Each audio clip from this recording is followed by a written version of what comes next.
আল্লাহ রাব্বুল আলামিন খুলে দিয়েছেন ওই রহমতের দরজা দিয়ে। খুব তাড়াতাড়ি কিছুক্ষণের মধ্যেই আপনার কাছে একজন রহমতের নতুন ফেরেশতা আসবেন।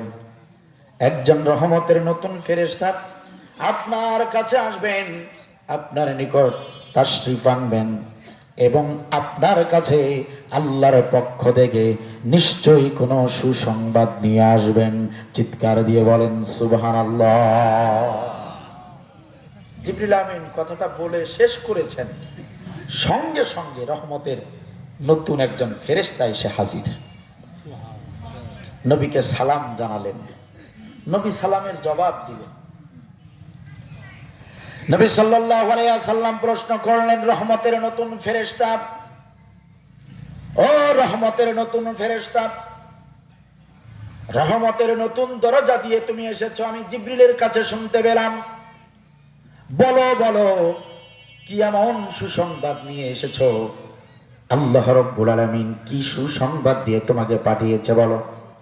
রহমতের নতুন ফেরেশতা বলেন, ইয়া রাসূলুল্লাহ, ইয়া হাবিবাল্লাহ, আমি রহমতের ফেরেশতা, এ জীবনে কখনো পৃথিবীতে আসি নাই, সেই সৌভাগ্য আমার হয় নাই।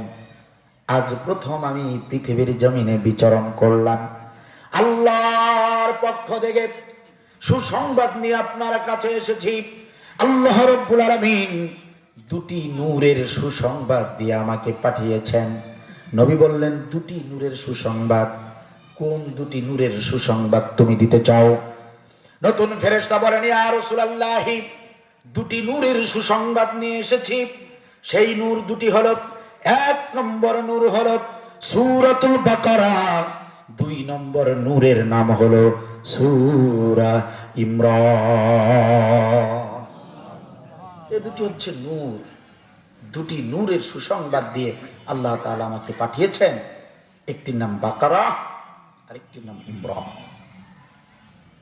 তাহলে বোঝা গেল কোরআনুল কারীমে সূরা ইমরান এটা শুধু সূরা নয়, এটা কোরআনুল কারীমে